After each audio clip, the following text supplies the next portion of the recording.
Death of a salesman captures a day before Willie Loman's death.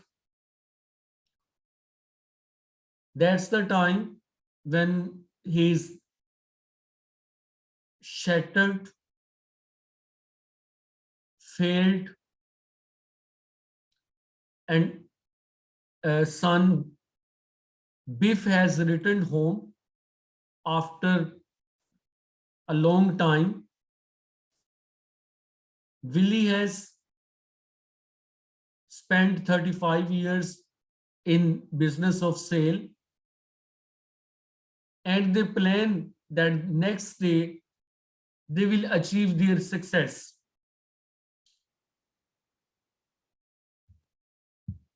There are flashbacks, the memories that show what has happened in the past. How Willie was fascinated with the idea, the one who is well liked, he always succeeds. I mean, the essence of American dream. And how he instilled in his mind that Biff is superior to Charlie's son Bernard,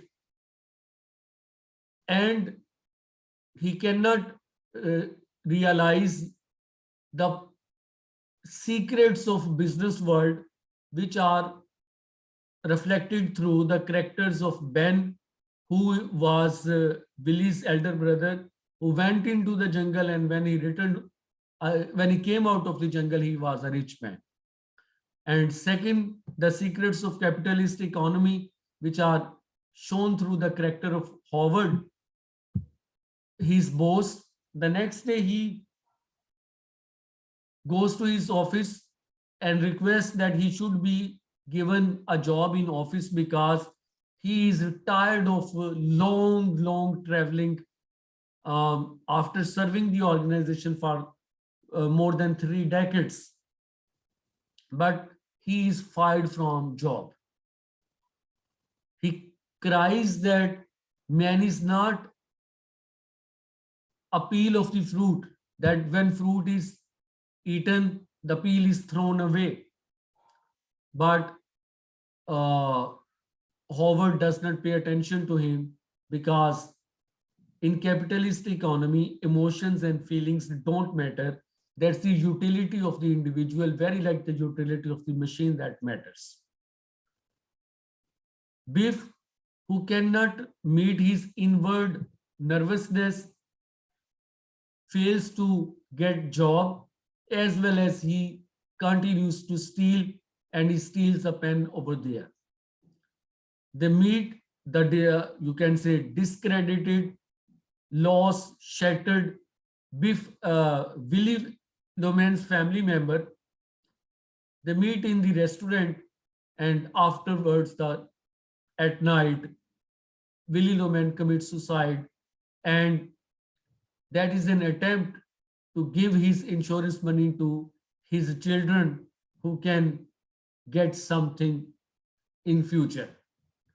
After his death, his son, Happy, decides to follow suit of his father, but his disillusioned son, Biff, refuses to follow his father's. So that's the play, Willie Loman, where we see Willie obsessively withdraws from the crises and disappointments of the present into the memories of the past, and memories which I have just mentioned, his own idealism,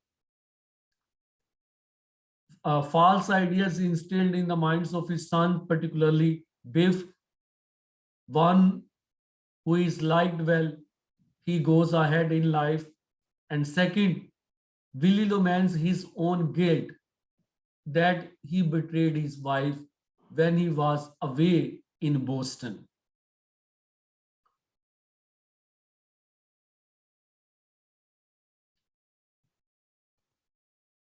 He has also imaginary conversations with his brother Ben. Ben is symbol of success. Death of a Salesman, in a sense, a memory play for which a working title was the inside of his head.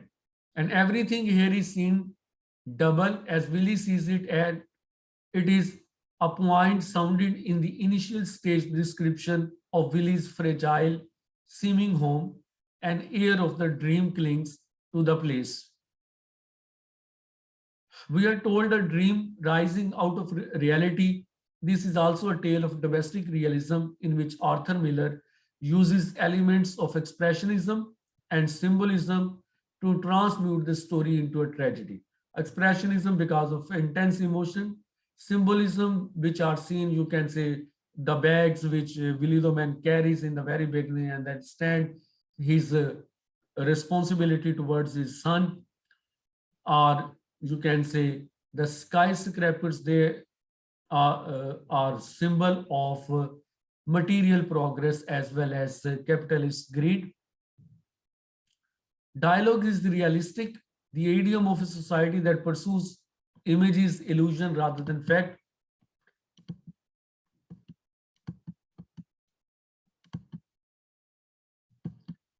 Good American Billy believes is that uh, success is birthright, and that's the wonder of this country, that a man can end with diamonds here on the basis of being liked.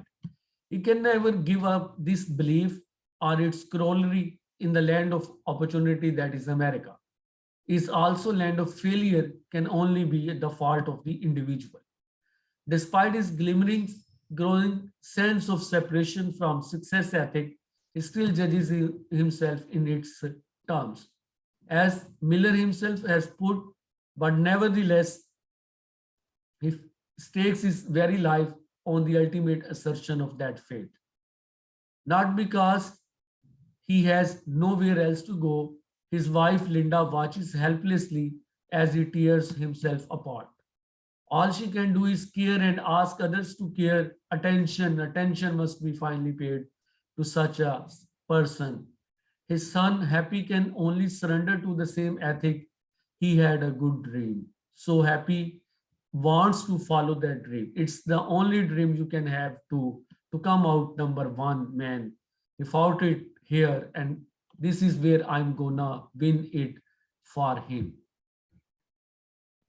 Willie's other son, Biff, is different. Biff senses that he does not want what the world calls success, but he cannot articulate or properly know what he does want. I don't know what I'm supposed to want, he confesses. All he can say to Willie in a desperate declaration of personal love and social resistance is, Pop, I am a dime a dozen, and so are you. Pop, I'm nothing. I am just what I am, that's all.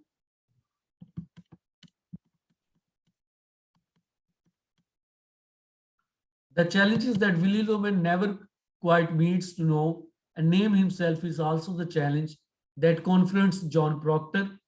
John Proctor is the protagonist of the play The Crucible, and Eddie Corbin, that who is the immigrant and protagonist of A View from the Bridge.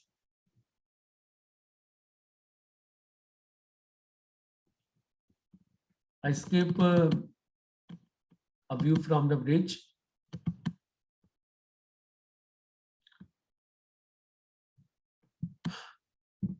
John Proctor has tries to recover his self-respect, and he is protagonist of the play The Crucible, that was written at the height of the hysteria whipped up by Un-American Activities Committee. Un-American Activities Committee led by Joseph McCarthy, that is called McCarthyism. Its purpose was to point out those persons and those activities which were not in national interest. And dramatists believe that is very like witch hunting, which was practiced in uh, Salem town witchcraft trials of 1692. So he draws an analogy of 1692 Salem witchcraft trials and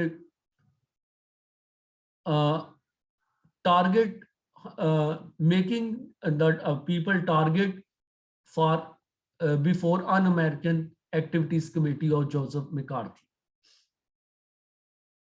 Miller himself was also a victim of McCarthy Committee, Un-American Activities Committee.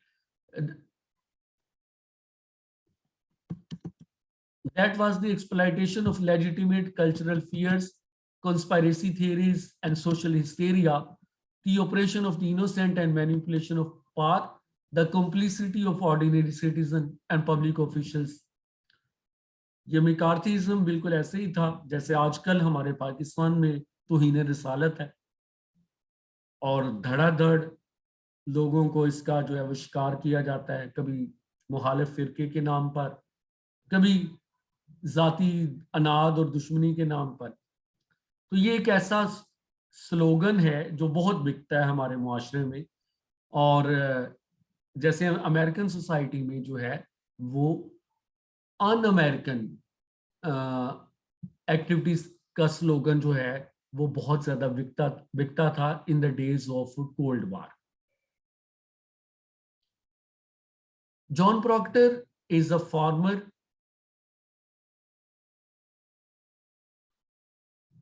and he actually becomes involved in a witchcraft trial that was actually based on a very thin, poor evidence of Reverend Paris' daughter Betty and some other girls who were thought to have practiced witchcraft. And instead of getting their confession, there is one of these mature girl, Abigail, the former maid of John Proctor's home, John Proctor's wife, and who is jealous with John Proctor's wife, Elizabeth Proctor, because once Proctor had a sexual relation with Abigail. Afterward, he tried to compensate it. Abigail was fired from job, but Abigail, who is attracted towards John Proctor, wants to take revenge. And she entraps many people of the town in that trial, including Martha Corey and Rebecca Nurse and Proctor, even Sarah Goody, that's a beggar woman. Many innocent people become victim of that trial.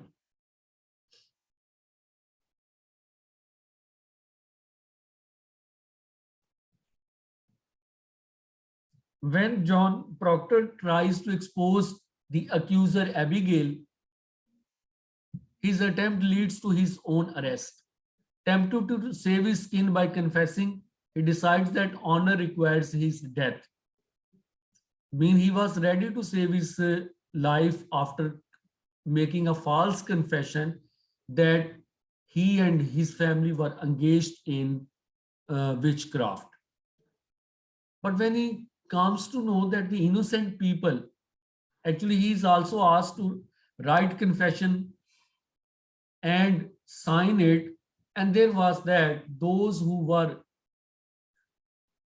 tried and punished, they were really culprit of witchcraft. He couldn't digest it because that was to make the innocent people guilty, and he preferred to live with his death. A panic trial court decides to declare him witch, and he is uh, he is sentenced to death, and he heroically accepts this death just to keep the honor of those who were killed without any fault, without any sin.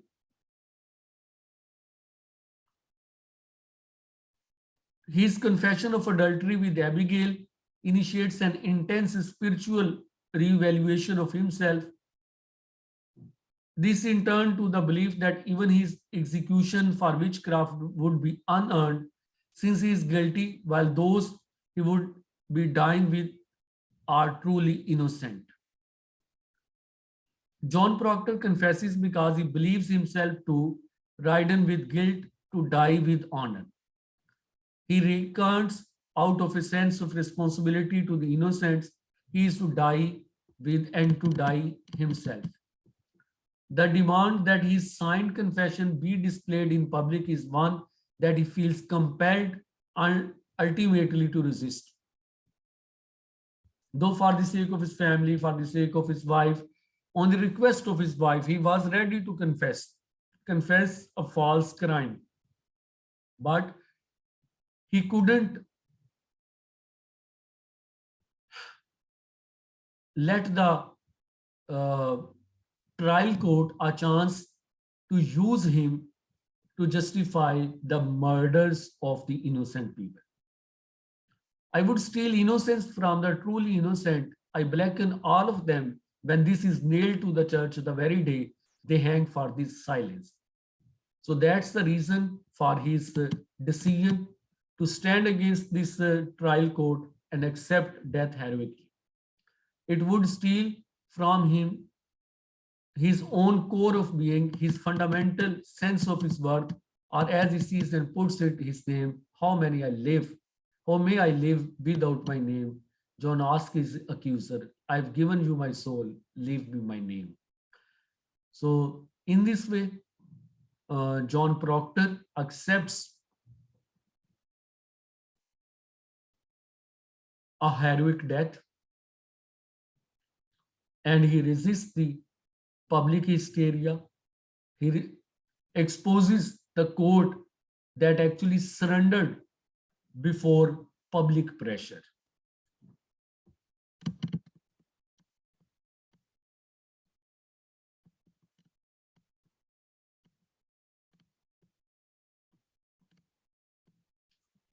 After Arthur Miller, I have to mention Tennessee Williams, the dramatist of the American South.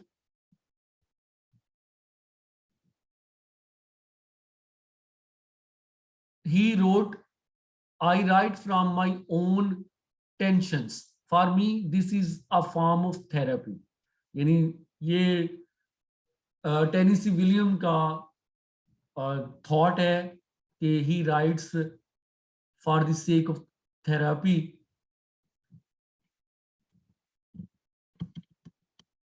His plays Orpheus Descending, and then the Glass Menagerie, Streetcar Named Desire.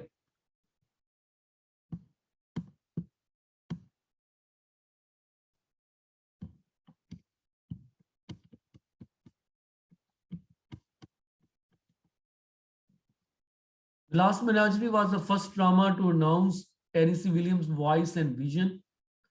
His project of stretching ordinary domestic realism to explore extremes of sensibility and experience. In this play, major character is Amanda Wingfield, who is living in city, and once she lived in the American South in her youth. She belonged to the fallen or declined aristocracy. She married a man, Wingfield, who was imaginative by nature. And that dreamy man could not survive in capitalist economy society, and he left his wife with two children, Laura and Tom. Daughter Laura, she actually limps, means she has physical uh, disability, and Amanda Wingfield expects from her son Tom to work and bring that family out of crisis. Mean fatherless, broken family of Wingfield is the subject of the play The Glass Menagerie. Here, character of Tom Wingfield acts as a narrator in this play. That's a very innovative experiment which is used in this play, The Glass Menagerie, where Tom narrates as well. Narrator is sometimes seen in George Bernard Shaw drama as well. That's the play's memory. Being a memory play, it is dimly lighted, it is sentimental, it is not realistic. Unlike other naturalist drama, in Tennessee Williams plays, we see that dialogues are not realistic. Dialogues are dreamy. Yes, I have tricks in my pocket, but I am the very opposite of a stage magician. He gives you illusion that he has the appearance of truth. I give you truth in the pleasant disguise of illusion. In this way, narrator of the play, Tom Wingfield, introduces the play. Tennessee Williams deploys evocative language, elusive symbolism, and suggestive glimpses. And all of this is to describe this truth which circulates around Tom's memory of his family living in genteel poverty in St. Louis state during the Great Depression. Depression means that's a time of worst economic crisis from 1929 to about 1934. Tom recalls his life with his mother, Amanda Wingfield. She is a faded Southern belle who clings persistently to glamorous illusion about her past. यानी उसने जो वो अच्छे वक्त देखे हुए अभी तक उसके माइंड से वो नहीं जाते. Still she assumes that she is the Southern Belle, or Southern Belle is a character in William Faulkner's novel and Tennessee Williams dramas. Southern Belle stands for two things. On one side, she is thought a Puritan soul who is conscious of her social image and duty. On the other side, she is part of an aristocracy where she is known for her beauty and attraction. We can say her seductive power, and because of that seductive power, she has many suitors.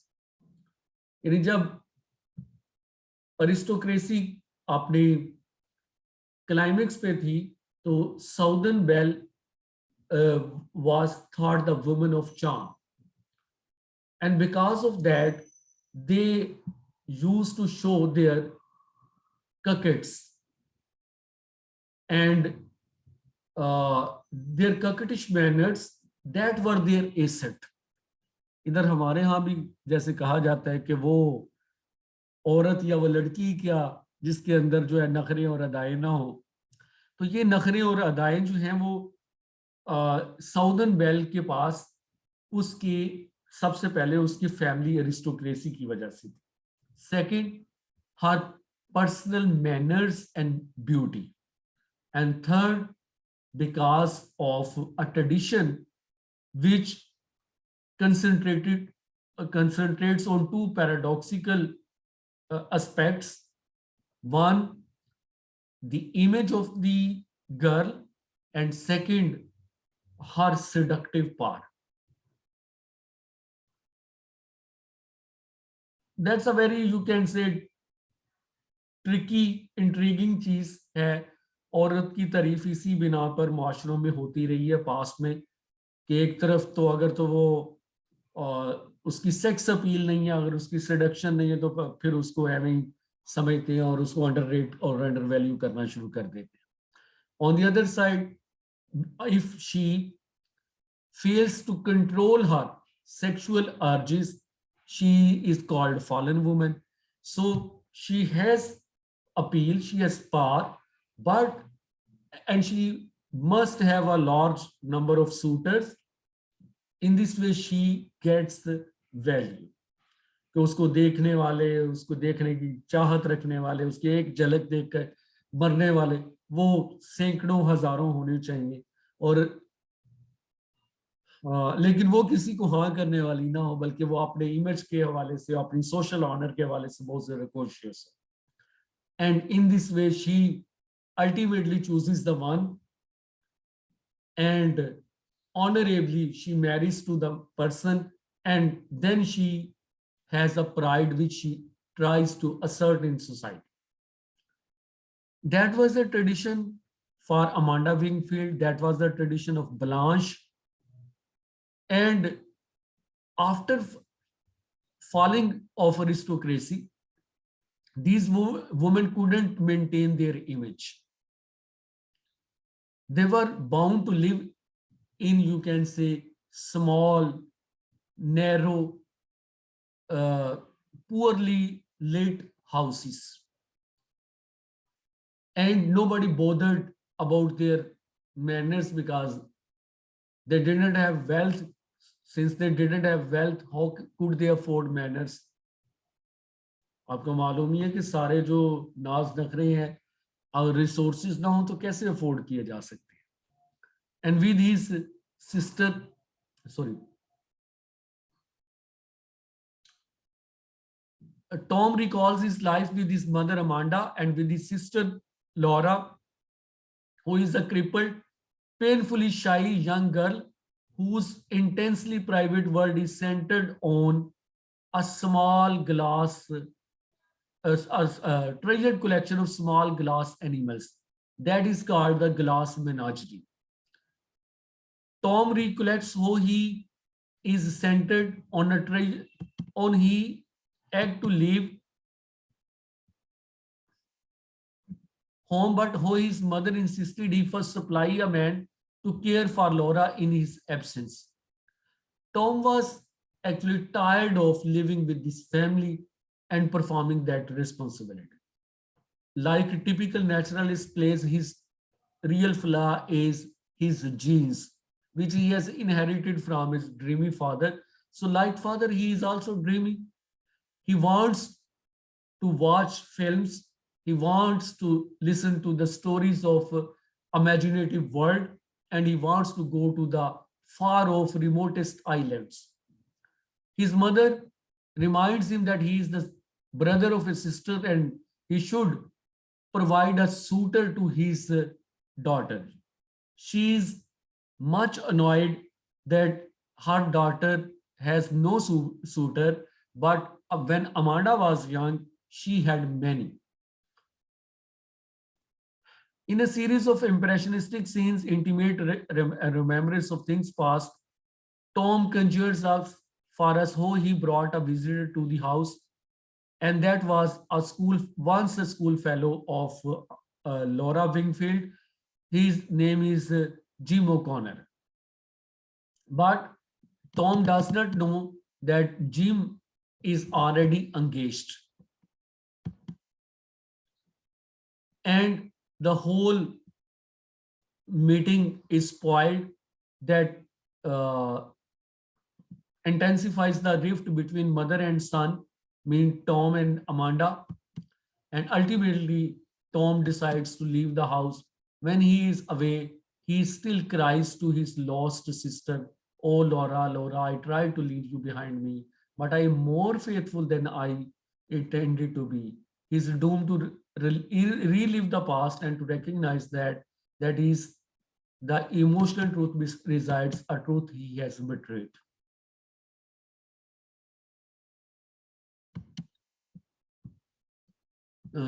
Tennessee Williams' masterpiece is a streetcar named Desire. That's about another Southern Belle Blanche Dubois tragedy, who, after the death of her husband, is forced to prostitution.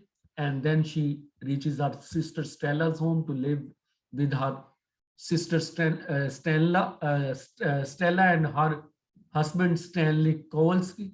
Stanley Kowalski is a poor laborer immigrant and cannot have any idea of aristocracy and its delicacies and manners, and he very brutally rapes Blanche just to teach her a lesson that she cannot uh,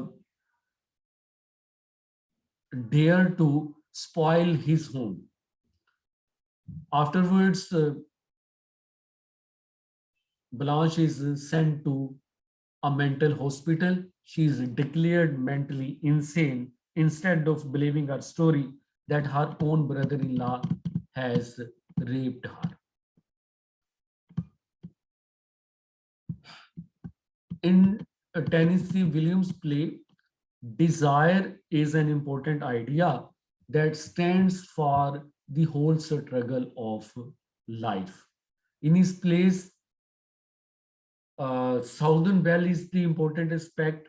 In his plays, the memories are significant, and hereditary and environment play their role in destruction of human being.